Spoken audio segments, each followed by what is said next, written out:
running a company and building a business, especially if you have to go out and raise capital, a lot of it comes down to how effective of a communicator are you? How well do you understand people? Can you get people to believe in what you're building and the vision that you have? You have to be an excellent salesperson. If you can't sell as an entrepreneur, you're most likely not gonna do well. You should have the discernment as an entrepreneur to know when the time is right. What does it take to turn complex public data into powerful, actionable insights that actually drive change? Just ask Damola Ogundipe, the visionary CEO and co-founder of Plural. Damola's journey started with a simple but profound belief that transparency can empower communities, drive better decisions, and hold institutions accountable. With Plural, he's built a platform that makes public data not just accessible, but meaningful, bridging the gap between government, technology, and the people they serve. Damola's journey to becoming a data disruptor began across the Atlantic, rooted in a pivotal decision by his father to pursue greater opportunities for his family. That bold move not only changed Damola's environment, but completely reshaped the trajectory of his life and the impact he was destined to make.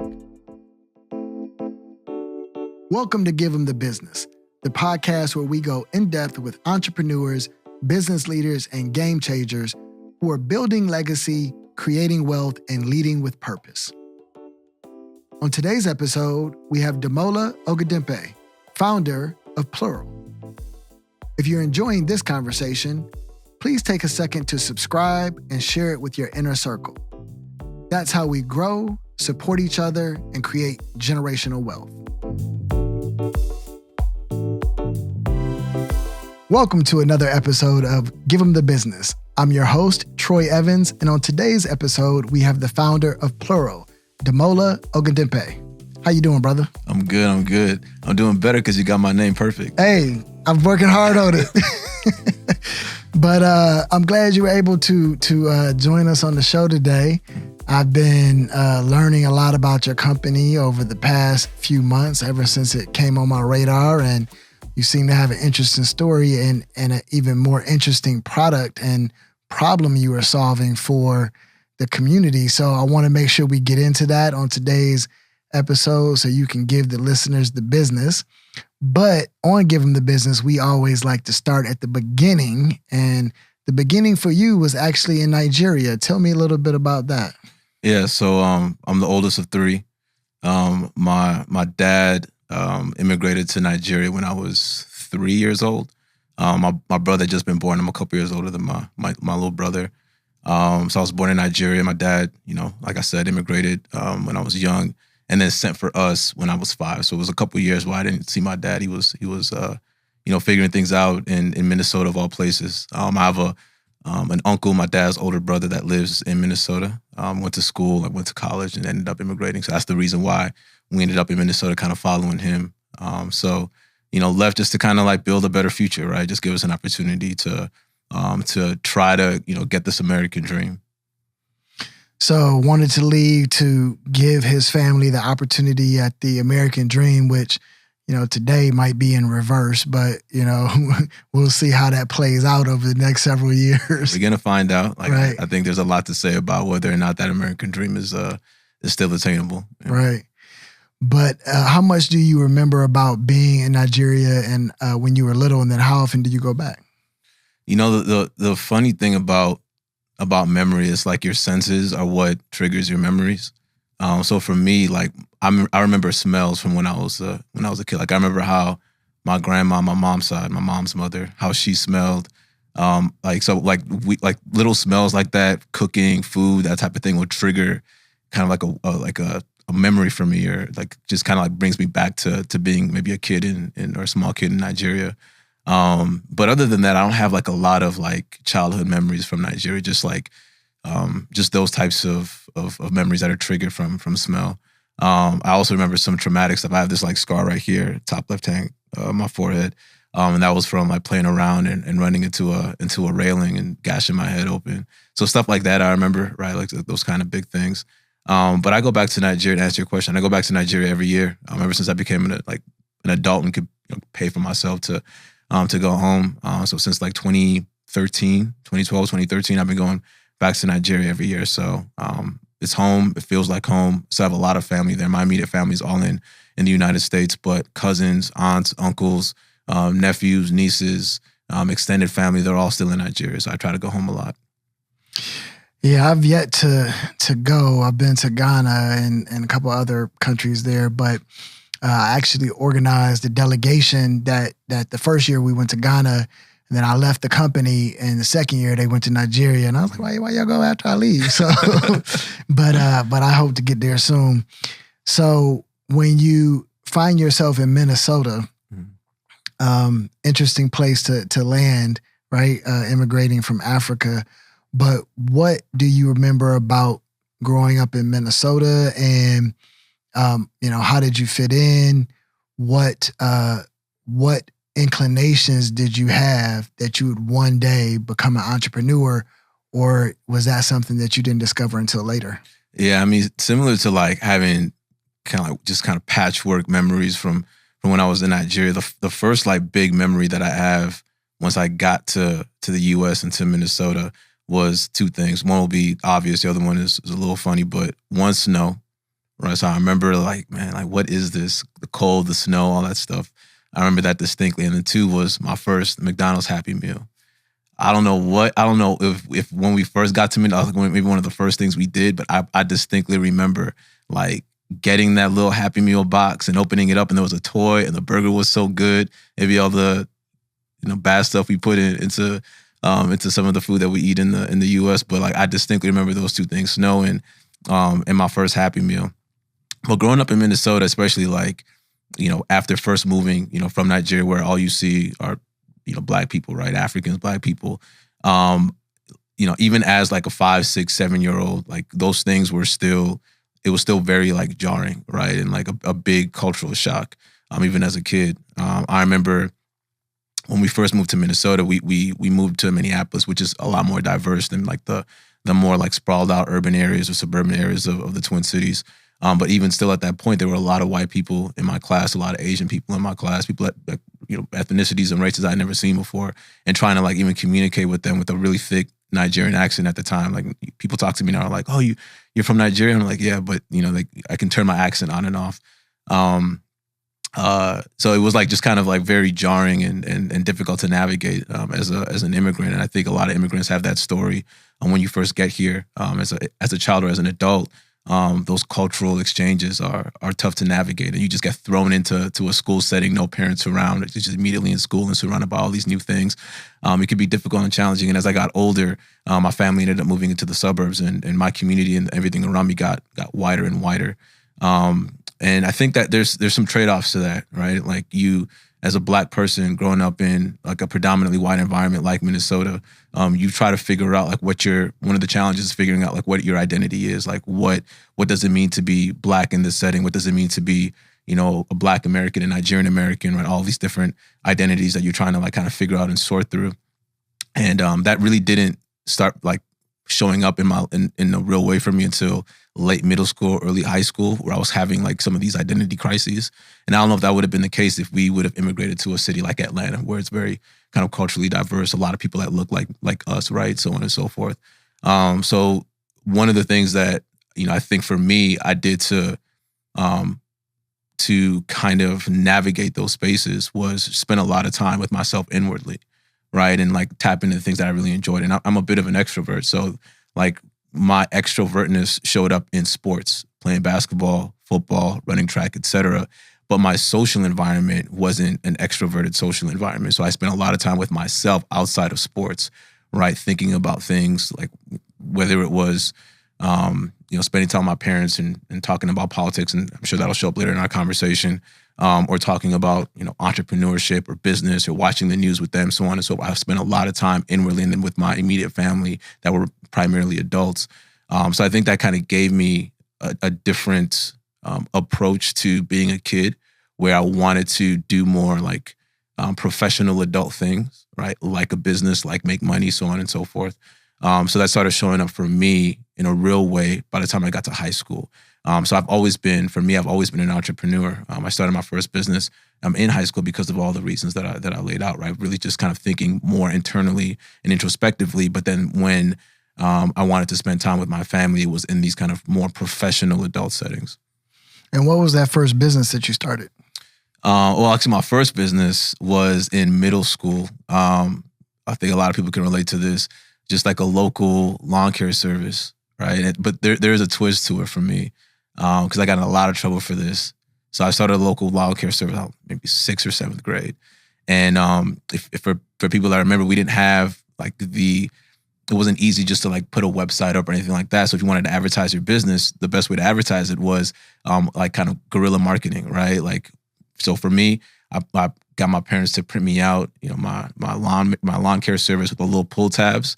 So you go to all the grocery stores and they have bulletins, or you could nail it on there. People could pull and call your phone number. So I built like a small little business, like raking leaves, shoveling snow, just around like 10 blocks around my neighborhood.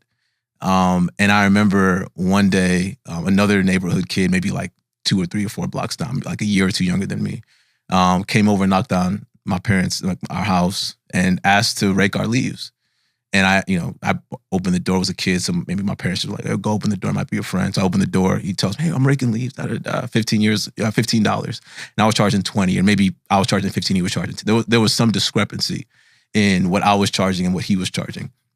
So I was like, "Well, I don't need you to rake my my house's leaves, but can you rake Miss Beverly? She was down the street, like two houses down. Could you rake her leaves? I was scheduled to rake them later that day." And I was like, "I'll pay you the $15 or whatever it was." So he went, raked the leaves. I paid him the money. And then I went to Miss Beverly later that day and collected my $20, and I made $5 without doing anything. And I said, "Oh, this is capitalism." I didn't think of it that way, but I was like, "This is amazing." And I did that with this kid for probably like a month. And then I think his parents found out, contacted my parents, and that was the end of it. But taught me a valuable lesson about labor dynamics, capitalism, costs, so on and so forth. But that kind of was maybe I think that was the first official like real business like exchange of dollars for a service or for labor that I engaged with. Man, you was making power moves in middle school. That's not the way they looked at it. They were like, "You taking advantage of a younger kid. It's not cool." Like that's how the adults looked at it at the time. Yeah, I know that's how they looked at it, but there was some labor dynamic power moves going on. So I'm not mad at you. And so you said you played sports when you were in high school as well. What did you learn from playing sports that you found has helped you out in your entrepreneurial endeavors? Yeah, for me, sports played a vital role. I played sports in high school. I played sports all through growing up, high school, and in college at the University of Minnesota. So sports for me was like an intricate part of who I am today. I still consider myself an athlete, even though I don't compete for money, just for fun and for pride. But sports taught me leadership. Sports taught me discipline. Sports taught me grit, consistency, working with others, teamwork. It taught me everything that sports taught me. I apply to business, to entrepreneurship right now. I when I look around at other entrepreneurs that I've gotten really close with, they all have some sort of athletic background, whether it was playing high school varsity sports or even playing professionally. There's just a certain level of, I think, discipline that's instilled, consistency that's instilled, that is necessary to be an effective entrepreneur. And you can get that in other places. But for me, I found that through sports. And what sport did you play when you got to college? In college, I played football and ran track. Oh, on scholarship? So I walked on to the football team and then earned a scholarship after 2 years and was on scholarship for the last 3 years I was there, which was a tough thing to do. There were other places I could have played on scholarship that were slightly smaller schools, D1 AA schools, D2 schools, as they were called at the time. But I really wanted to play Big Ten football. And I was fortunate enough to earn a scholarship after a couple of years. What position? Running back. So, I'm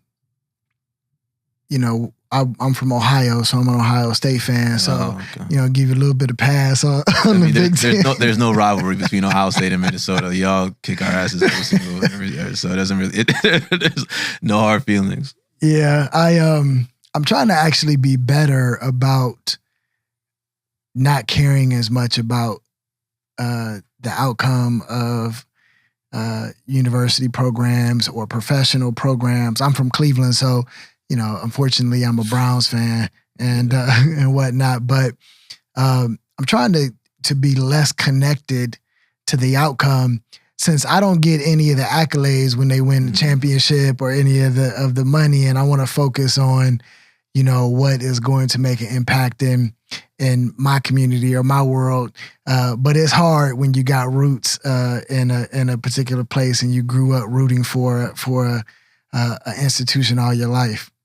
Yeah, it's a weird dynamic to be emotionally invested in something that you have absolutely no control over. Right. I don't know why we allow ourselves to, like, as human beings across every race, ethnicity, geography, there is no boundary to it, to be so emotional. Like, I am incredibly emotionally invested in the Minnesota Vikings, and it is, I don't want to be. I don't want my mood and my day and my week to be impacted because of something I have zero control over. So I definitely feel you on that. I'm trying to get out of that too. We have to learn as entrepreneurs how to tap into that special sauce that they have and apply it to our own business models so that we can have the same customer engagement as fans do, right? Yeah. So you had a good career at Minnesota, and what did you study while you were there? So I got my master's. My major was in finance, and then I had a minor in entrepreneurship and sociology. That's a nice combination of minors and majors, especially for an entrepreneur. I tell people often to engage in finance, especially because that's going to help you raise the capital that we so struggle to build in the Black community. And I know when I was younger, I was a bit afraid of the numbers to some degree. And it wasn't until grad school that I started to embrace finance and really understand that this is how you bring capital to bear and grow and scale companies and opportunities. Were you able to leverage what you learned when coming out and thinking about starting Plural? Yeah, I think so. Not maybe in a kind of like a direct way. I think one of the probably the big lessons studying finance, in college was that you think about the numbers as inputs as opposed to just money, right? Like it's a resource, it's a tool, like it's capital to be able to do X, Y, and Z. So I think even when going out into the markets to raise for Plural, it was always like, what is the capital being used for? Like what resources am I looking, like what am I raising this money to actually accomplish? Not just raising money to get to because I need it, right? Or because it's it's something that people do when they're starting a company. It was like it's an input, right? It's a resource input. So I think that's probably the biggest thing that when I think about my experience at the University of Minnesota studying from an academic perspective, that I'm like, all right, that was probably something that helped me. But when it comes to like the actual work itself,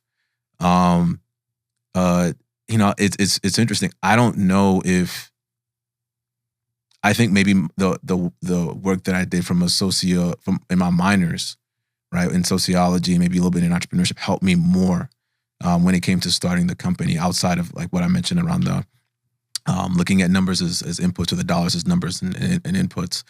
And the reason for that is like it's when it comes to running a company and building a business, especially if you have to go out and raise capital, a lot of it comes down to how effective of a communicator are you? How well do you understand people? Can you get people to believe in what you're building and the vision that you have? A lot of it has to do with more like human to human relationships than it has to do with, do I understand the math? Do I understand, the financial aspects behind this, right? All of those things. Obviously it's important to have both, but when I look at like what has made us get to this point or helped us get to this point relative to my academic background, I think it's more to do with the what I learned about human to human interaction, and what motivates people, even the incentive structures that we put in place. Like humans are driven by incentives. Those things had less to do with a degree in finance and more to do with experience in sociology.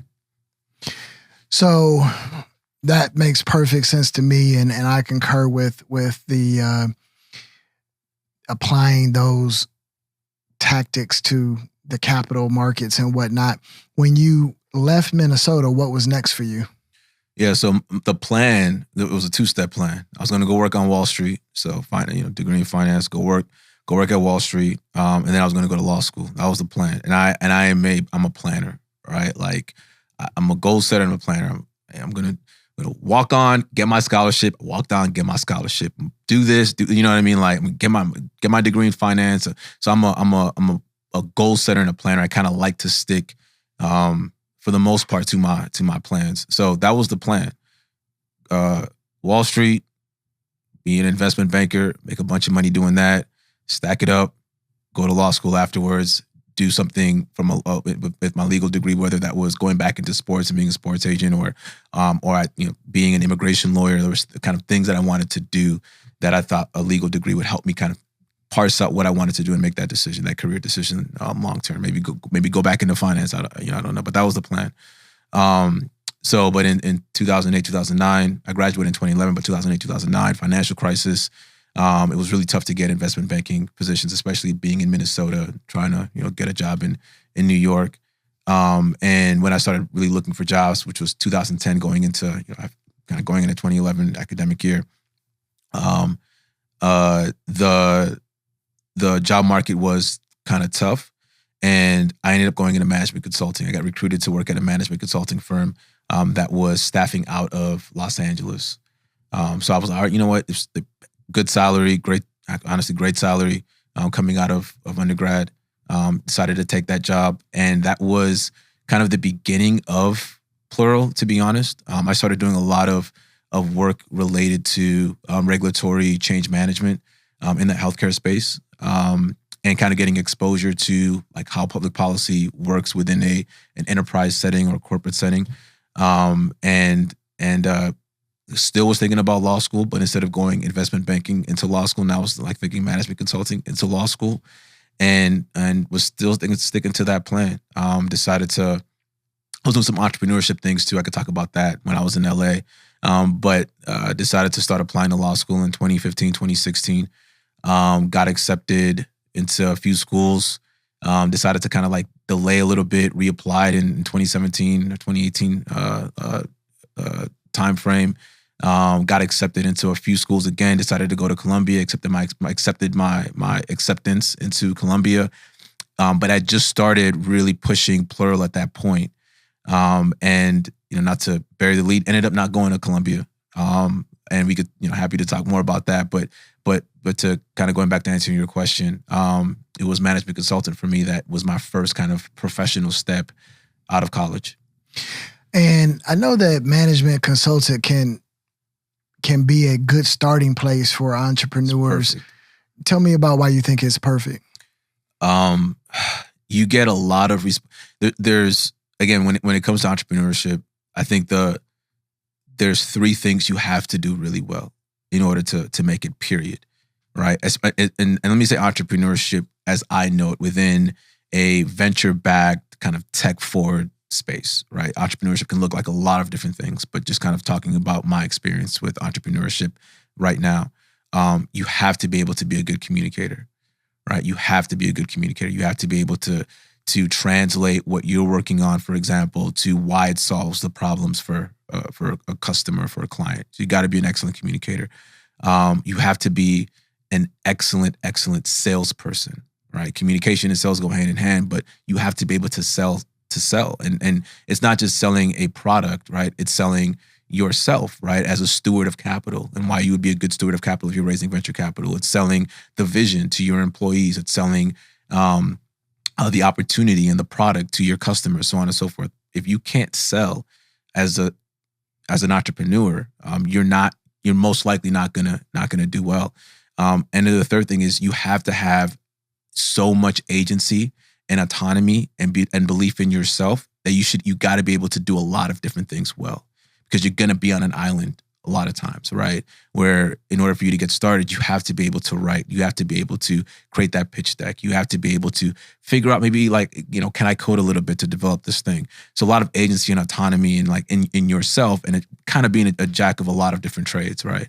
And I think that management consulting kind of is a great learning area, learning ground, building ground for those skills, right? Where you're coming in as a consultant and you have to quickly on your feet when you're at a client site or a new client site, understand what problems they're trying to solve, communicate effectively.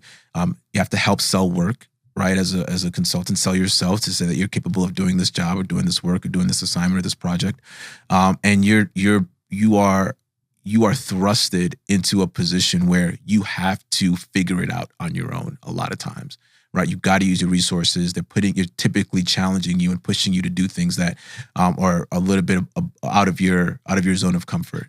So you figure out how to be kind of a jack of a lot of different things. So I think it's a great breeding ground for entrepreneurship as management consultant. Now, you stay as a management consultant for too long, you get a little too comfortable, and I think that presents problems as an entrepreneur. So I think there's also kind of like a Goldilocks zone of like how much time should you be a management consultant before you take that big step of saying, hey, I'm going to go launch my own venture. Yeah, they say good is the enemy of great, right? So you start getting comfortable, making nice paychecks and things of that nature. And then you're not willing necessarily to step back and take the risk that is associated with entrepreneurship. Yeah. And you said you dabbled in a few other entrepreneurial ventures while you were in LA. Tell me a little bit about that. Yeah. So, the thing about LA is it is the gravity, the kind of professional gravity or the gravity that is the industry there is Hollywood, it's entertainment. So even though I was there working as a management consultant, the gravitational pull of the entertainment industry is ever present. So I ended up, collaborating and partnering with a few folks, and we built some music production studios out of shipping containers. That a lot of like really interesting artists came through and made some music in those studios. This was before this is 2014, 15, 16, 17. So before, kind of shipping containers and ADUs, right? Made out of shipping containers, alternative dwelling units made out of shipping containers was like mainstream. Me and my partners had seen some YouTube videos of like how you could just buy shipping containers, and we thought, hey, you could refab them and acoustically treat them, and now you've got a portable, music studio, right? So we did that with 2 containers, and made a lot of great music out of those containers. Not me, I'm not musically inclined. I like music, but I can't produce or make music. Can't sing. Ask my wife. But that was a fun experiment, a fun situation, and a decent business. So why did you not continue down that path? Like I said, it was a decent business, right? Like not a kind of business that scales or has the type of reach that technology or tech-driven business has. And it wasn't really my passion, right? It was something that was interesting to do in a fun environment, but it wasn't anything that I was passionate about. So I knew there was an expiration to that, and the expiration came. And so you said while at managing consulting, you also started to get the seeds of Plural planted. What was the problem that you were noticing that you thought Plural could solve? Yeah, so as I mentioned earlier, like I've always been an entrepreneur. Something that I didn't bring up, like even in college, started a sneaker retail company. Right, would buy sneakers wholesale. Had a couple retail partners, and became an eBay power seller with one of my best friends. So for me, since 5th, 6th as I can remember, I had started a business, right? I was starting and doing something, and was in an industry. So while I was consulting, I even starting, the music production studio company with the shipping containers, I knew that wasn't what I really wanted to do, and I was kind of in a place, in my early mid-20s where I wanted to do something entrepreneurially that I was passionate about, and I wanted to do something that was in tech and could scale. And the reason for the tech and could scale piece was I was just I'm in LA, obviously just the same state as Silicon Valley. There's a lot of still that influence there in LA. So you start seeing and hearing about different people that are raising venture capital and building big businesses and doing things in tech. It just kind of seeps in a little bit. So I was like, I want to do something like that, right? I want to build a business in tech. I want to solve an important problem. I want to do something that I'm passionate about. I already love technology. Obviously, with like, the shipping container thing was kind of a tech project, right? Even though it was like primarily a lot of like kind of physical hardware. So there was a lot of interesting things, a lot of things that I was interested in.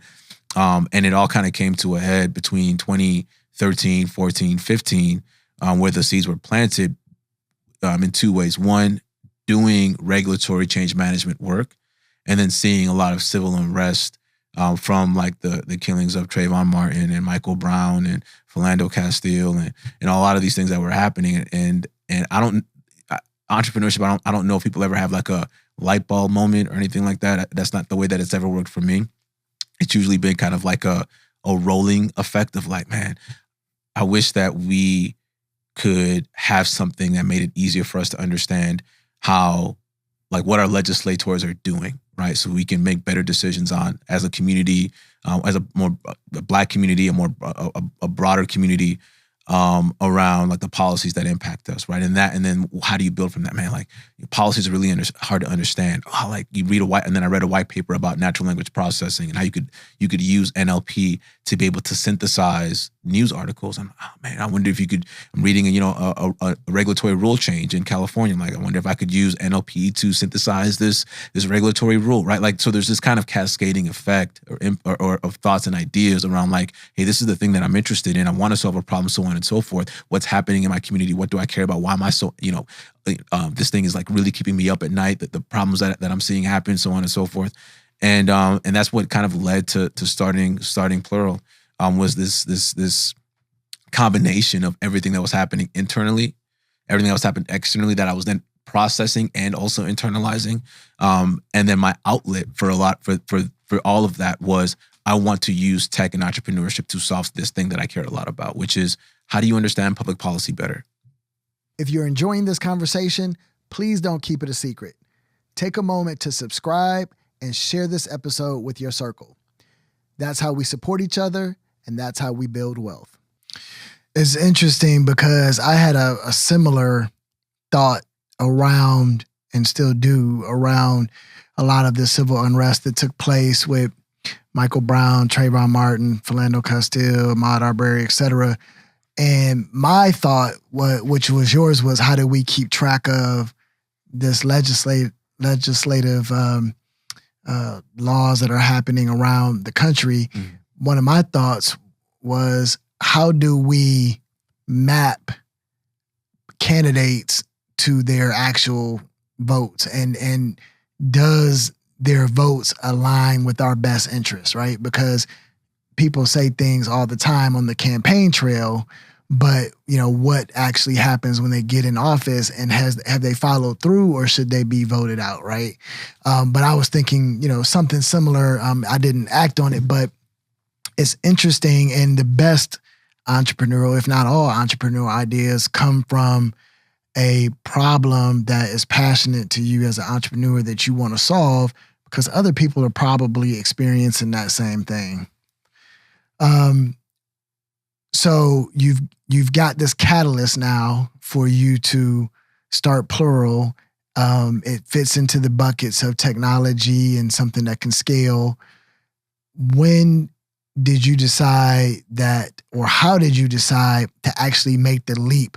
Did you work for a little while and do both at the same time? Did you go cold turkey? What was kind of like your motivation for saying it's time to make the move? Yeah, I kept working for the most part. So with consulting, you could sometimes sit on the bench, right? You have a little bit more free time, but I kept working.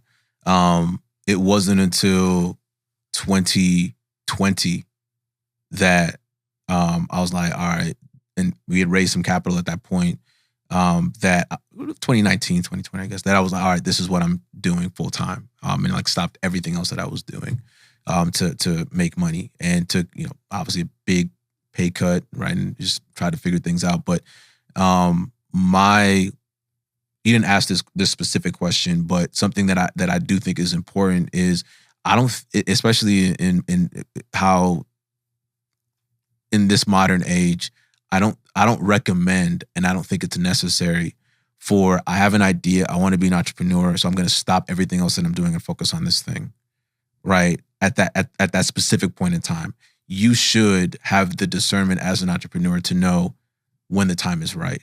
That's part of what goes into being a successful entrepreneur. There's no like steadfast rule of like, this is when you should quit your full-time job, right? The thing that pays for you and your family's well-being.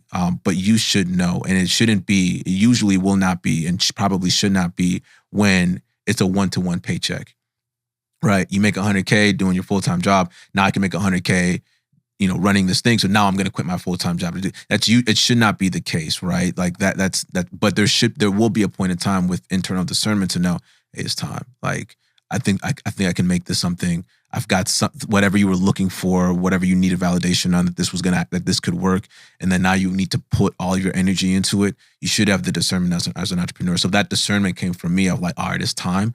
It was actually 2018 when I was like, all right, now it's time for me to like put all of my all into this and cut all of the distractions. Happened to align with when I left, LA and stopped doing the or left the business for the shipping containers.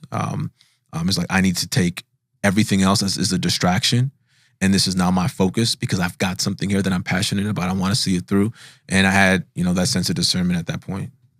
And so you did double duty for about how many years? Oh, the idea of like I am building something was 2015, right? But that was like tinker, right? Like I've got this thing, right? I didn't know how to build software, and none of those. I didn't have those tools. I'm not an engineer by trade, as has been documented in this conversation, right? So there was a lot of like tinkering, like for 2-3 years, pivots, right? Even like, all right, this is what I want to do, but people don't really seem to care about this, and then I'll tinker with this other thing, and just kind of like figuring out like what problem set am I actually trying to solve here that there's a market for. Right. That also gives me the sense of like I am solving a big enough problem with a big enough social impact, with a big enough social benefit or public benefit. So there was like 3 years of like, no lie, I probably 18, 19-hour days. Like that's not. I don't think that's abnormal when you're trying to balance both 16, 17, 18, 19-hour days. All-nighters once or twice a week trying to do stuff and just being like so locked into the thing, but you still got to wake up and do your job the next day, but you're locked into this thing that you're tinkering with and figuring out. It becomes a little bit of an obsession. I mean, luckily for me, my wife will maybe not agree with this, but at that I was not married and didn't have really any like real responsibilities outside of like taking care of myself and just kind of supporting my family a little bit here and there, but I could lock in for that time period and just keep working to figure it out. And then got to that point of like, all right, this is the right decision to go through. So, but again, just answering your question directly, like 3-4 years.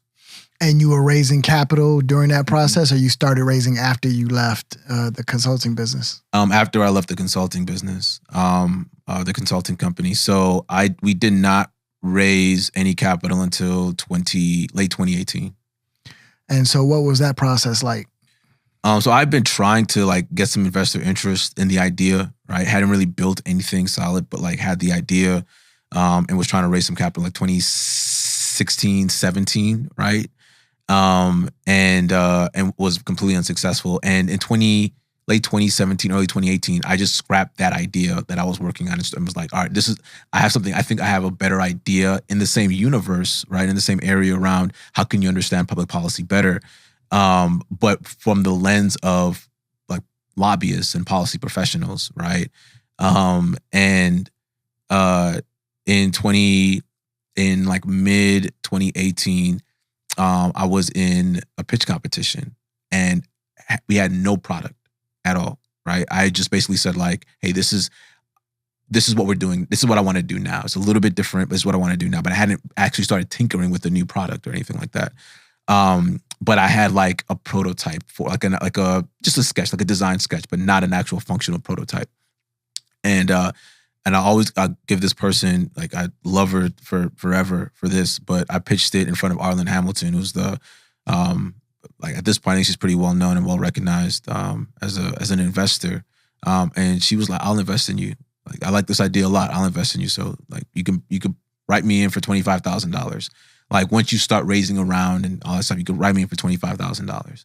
So she gave us a commitment right at that point. And I was like, that was some validation, not complete validation, but some validation. So I was like, all right, I'm gonna keep tinkering and building this thing before going and actually trying to raise real money.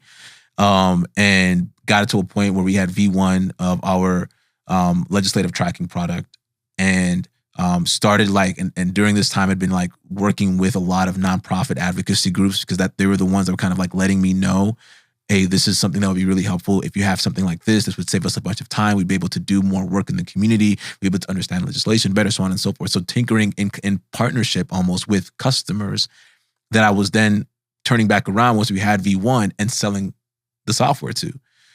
So they were essentially giving us the answers to the test of what they would buy. It goes back to like communication, salesmanship, like all that stuff, right? So they were, I'm working with them and they're saying, hey, this would be really helpful. I'll go back, build it. Like, is this correct? How much would you pay for it? And then actually charging them once we had a version that was functional.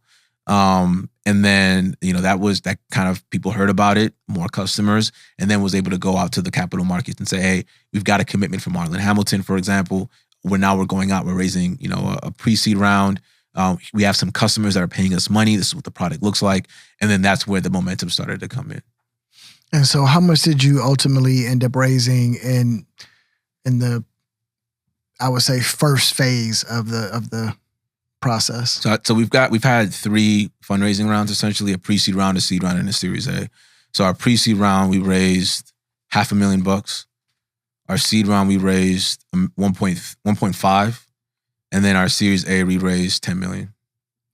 And so, what was the mechanism at each, or what was the criteria or use of funds at each stage? So, at each stage, you needed a different amount to do what? Yeah. So for the pre-seed round, it was, and now I'm trying to remember exactly how we positioned. This is 5-6 years ago now.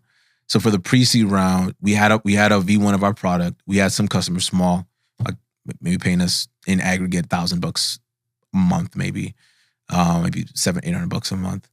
And so we had some traction, right? Demonstratable product, some traction, some customers.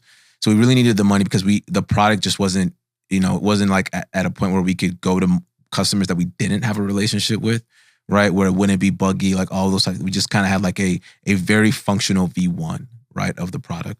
So we were able to go and say, hey, we can demonstrate that there's a market for this, and we want to build this product out more. We needed more data, we needed more features, so on and so forth, so we could take this to a broader swath of the market. But here is a small, like, little pool of customers that we've already closed to demonstrate that we could go out and try to get a larger pool of customers. So that was like the pre-seed round. Was a lot of like, hey, we need to build more stuff into this product in order to sell more.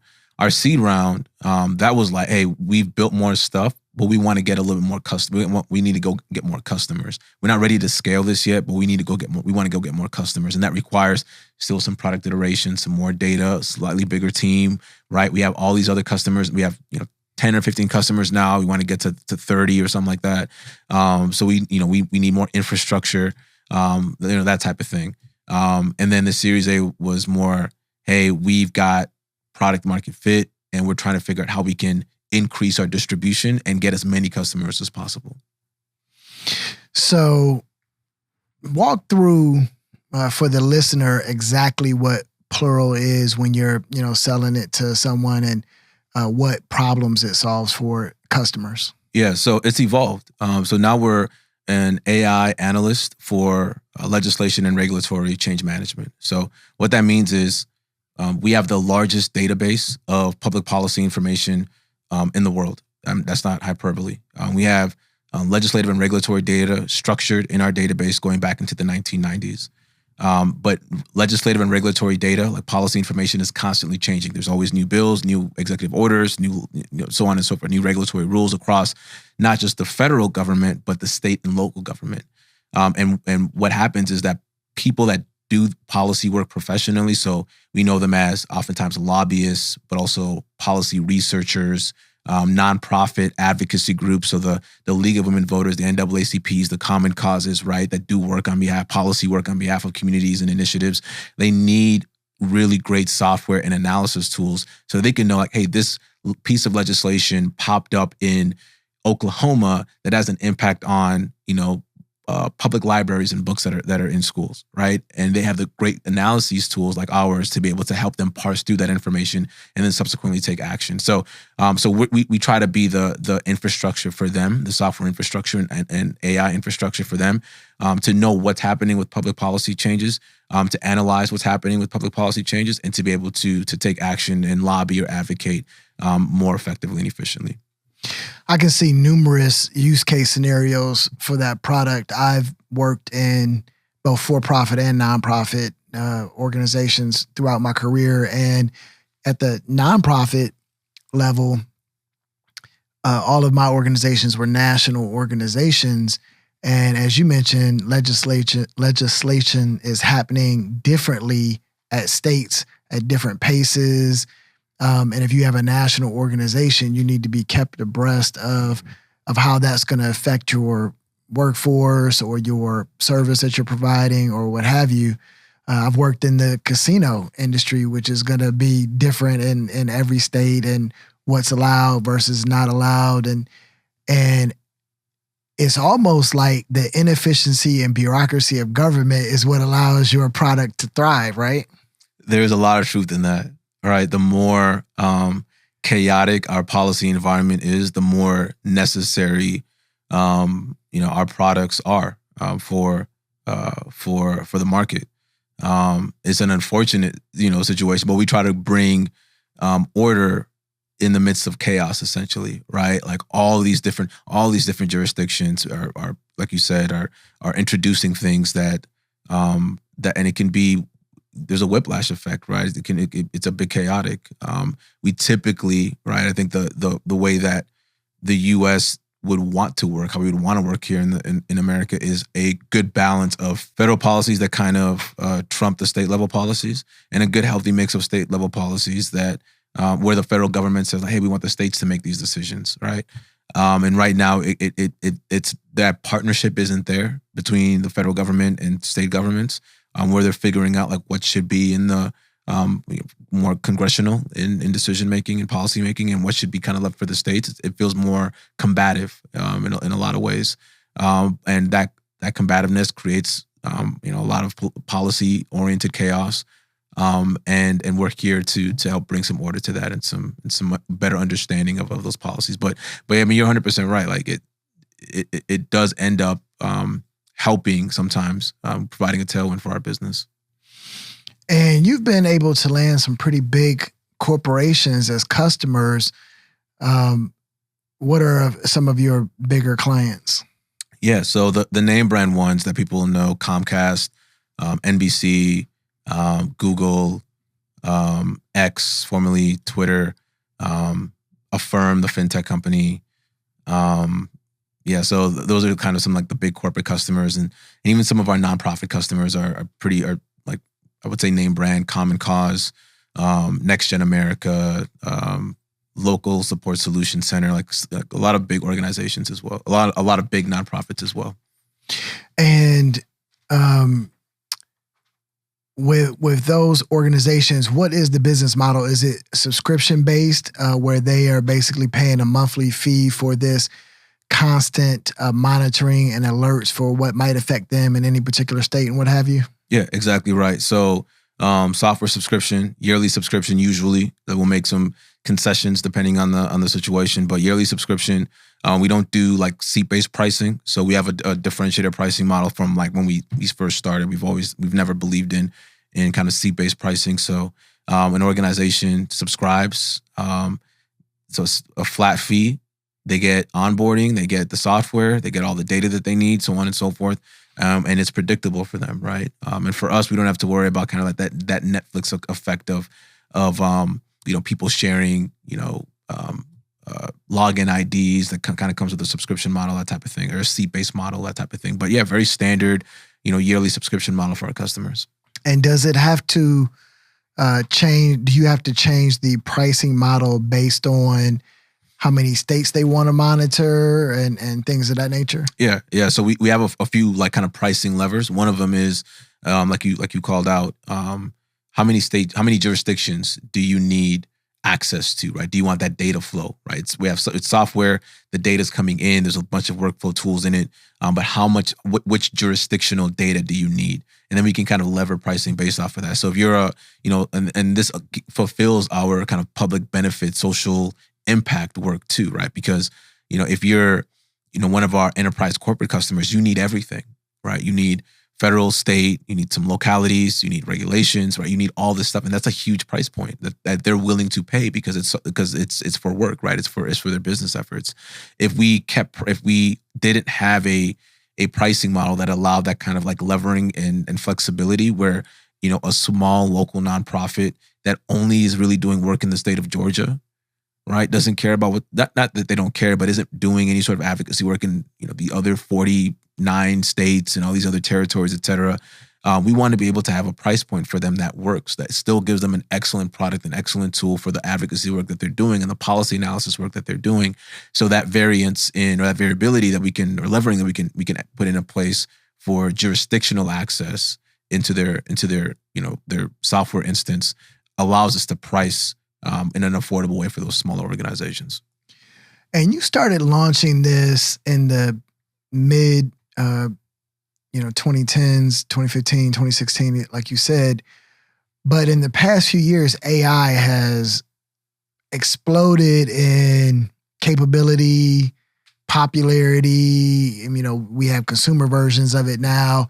How has the rapidly evolving technology around AI affected your business model? And like, where do you find yourself having to constantly be evolving as well? Yeah, so in two ways, right? One is externally, like how we build the product for our customers and what we're building for our customers. And then the second way is like, our internal operations, right? How are we leveraging AI to make ourselves more operationally efficient, to reduce costs, that type of thing. So for our customers, we love it. I mean, we love both on both sides, but like we love the fact that we have better technology to be able to put into our technology to solve more and more problems for our customers, right? And give them better and better product experiences.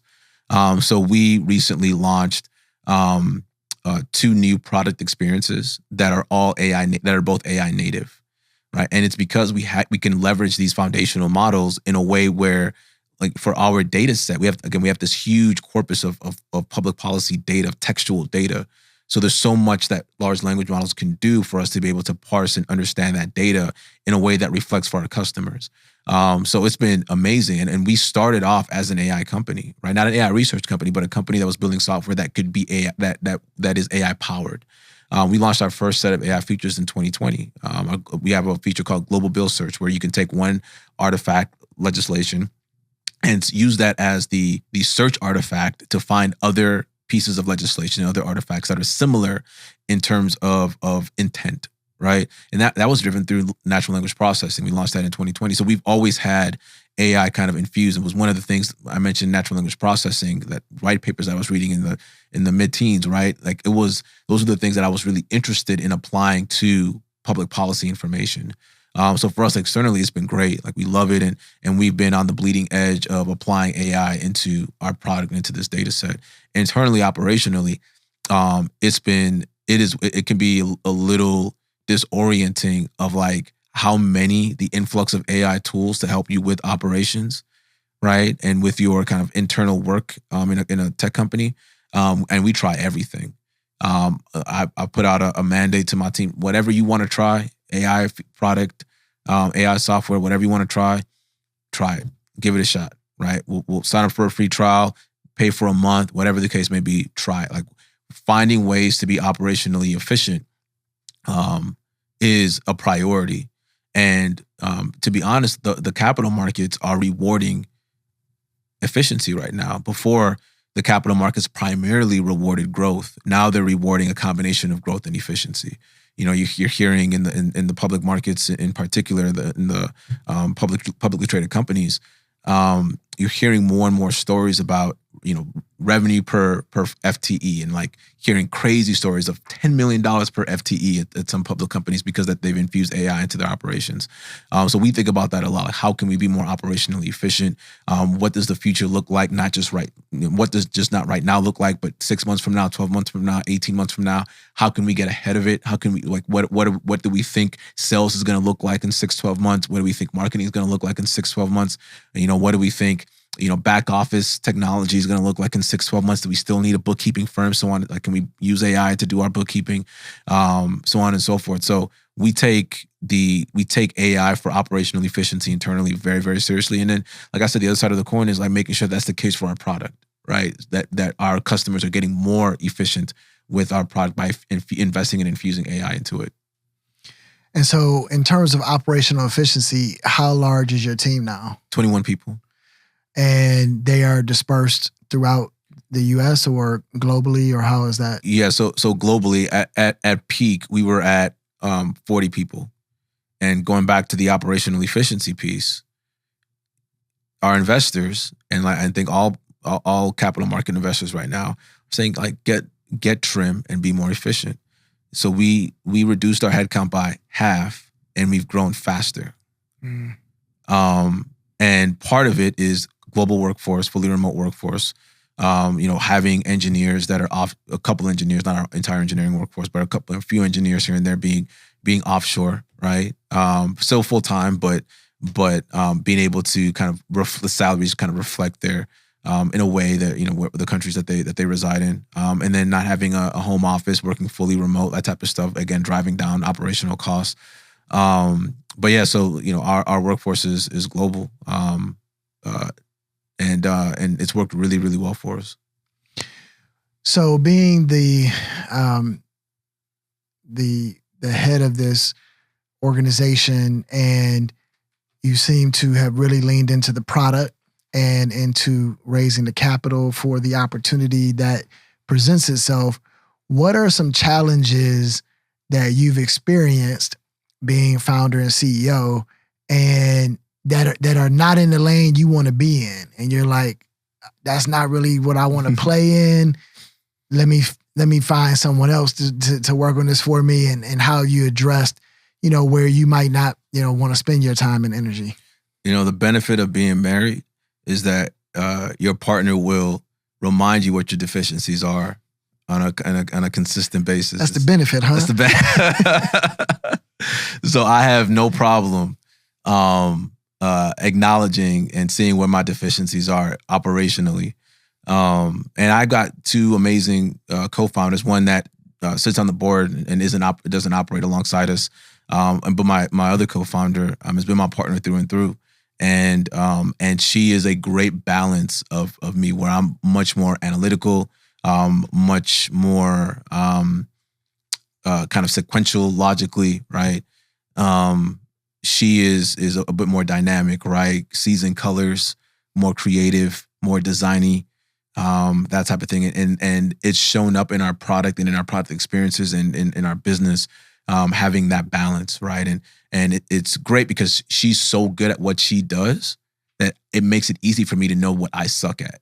You know what I mean? Like what I'm terrible at. So I'm not brand, not marketing, I'm not creative, small c creative. I am a creative person, right?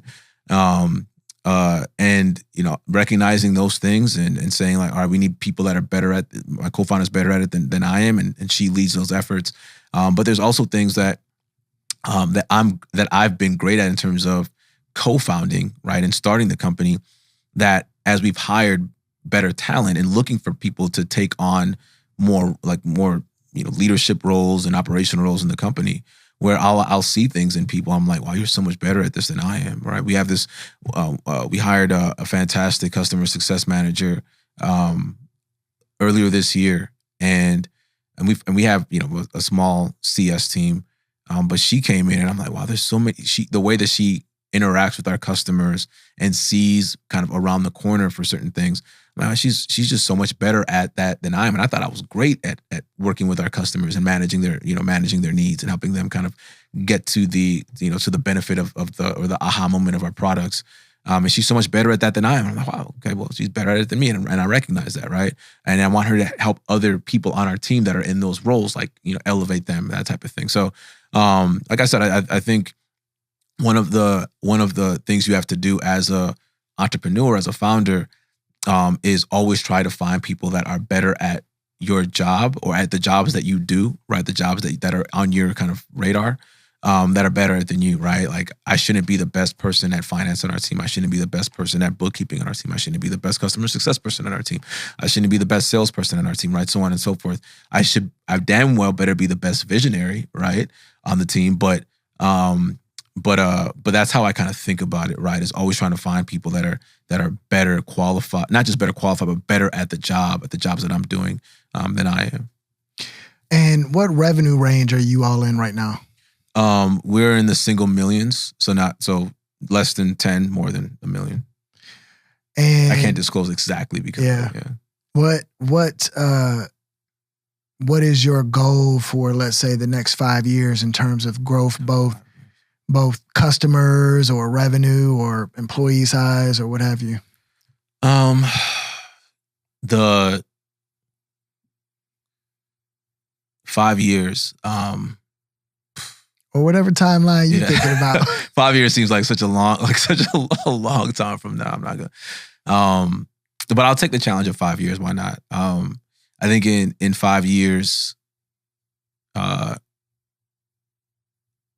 goal would be to have true global reach, right? In terms of like what we're doing. So, public policy and the work that we do is not specific to the U.S. Right? We've experimented with how do we ingest legislation from other international jurisdictions, and we have customers in different countries too, and where we've ingested policy data, but we don't really have true global reach like that. So I think in the next 5 years, like where I would be able to sit back and say, all right, we accomplished something really big, would be, hey, we've got not just U.S. public policy data and U.S. public policy customers, not just Canada and Mexico, but like really true global reach, right? Where we've built a mechanism for us to be able to ingest policy data from dozens, at least, of other countries. And we have customers in those dozens of other countries. And we're making an impact in those dozens of other countries because there's nonprofits and NGOs that need access to that structured policy data, particularly in emerging economies. So I think true global reach and like true global impact, right? Business and global and social impact and public benefit impact, is where I would like us to be in 5 years. And you've mentioned a few times your wife playing an important role in your life. When did you get married, and how has family impacted your ability to be a CEO? Yeah. So we got married, it'll be 4 years in July. So almost 4 years now. We met in college, spent some time apart, like post-college and kind of, got back together, and got married in 2021. And she's been, I think most startup founders, entrepreneurs probably will say the same thing about their partner. Like, you got to have somebody like that, that really supports you, supports the dream, supports the vision, but not just supports, but hopefully, ideally, this is, the relationship I have with my wife almost is like another co-founder. Like, we don't need to co-found this business together. Like, you don't have to co-found a business with your spouse for that person to de facto be your co-founder, because she's a person that, when I'm scratching my head about something, I can, ask her, right, and pick her brain. And she's more qualified than me, honestly, to run this company. She's got her MBA, she's got an MHA, she's got an entrepreneurial mindset. She's got both analytical but also very creative. So I can ask her about a lot of different things, and get her feedback, and it just kind of like makes me even better at my job, because I have that person as a sounding board, like 24/7. What else do you do to balance out the demands of work and not find yourself doing 20-hour days still at the office? Yeah. I'm actually very, I'm pretty simple. I'm like, my days are very, very like ritualized, right? Like, I like order. Like, one thing that my grandfather, my dad's dad, was a military man in Nigeria. So my dad is very like regimented, right? Very disciplined. He kind of instilled that into myself and my siblings. So I really like, kind of order. So for me, it's like I find I perform the best when I consistently know what I'm doing almost every block of a day, right? So my hobbies are like, wake up early, go to the gym. I love fitness. I love staying healthy.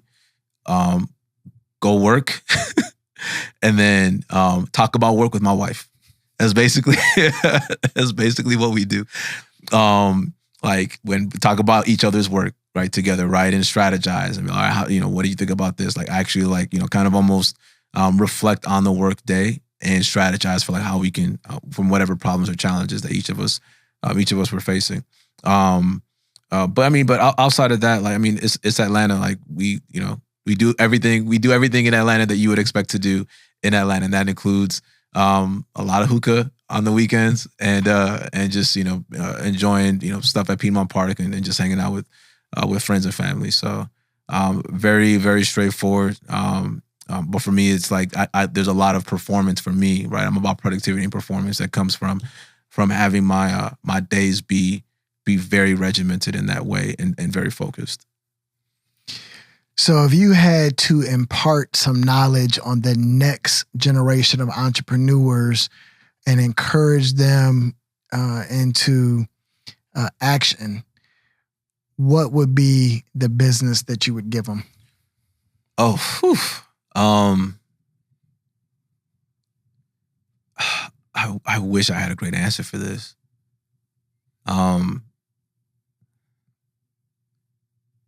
Whatever you do, it just needs to have AI in it. And I don't know what the thing, because you can make the argument, and this is a whole different podcast episode, but you can make the argument that every white collar analytical job that exists right now in the US will be automated with AI before 2035, right? Like I think you can make a concrete case for that with the way AI is improving, the way compute costs are going down, and all associated costs when it comes to compute are going down. The investments that we're making, not just in public market not just private sector investments, but public sector investments. So I don't know what if you're coming out and you're starting a new business, I don't know. I don't have like this is the industry, this is the thing. What I do know is that AI has to be at the center of it for sure. This is not a crypto moment or a Web3 moment, this is a catalytic, internet type moment, right? But what I will say is that it needs to be something that you actually care about solving. Like you have to solve a problem. It can't just be I am building something that is, and I think it's going to be financially successful, that I'm just like interested in, or like is it like an incremental, improvement in the status quo. Everybody right now has to think really big. So think big, dream big. Chances are getting started isn't gonna be too high of a cost, won't be too high of a barrier because of AI. But think really, really big. Think big. Think global. Don't just worry about solving problems in the U.S. Think about solving problems both in the U.S. and in other countries. Think about solving problems that aren't so obvious, but you're seeing in your day-to-day life. But make sure that, especially if it's technology oriented, and even if it's not technology oriented, like make sure that you're thinking about what the future of what you're building looks like with artificial intelligence. Well, that was a hell of a premonition that you just gave, but we appreciate you giving the business, and we appreciate you coming on the podcast. Damola, it was a pleasure, and we wish you all the best. I appreciate it. Thanks for the time. Thank you.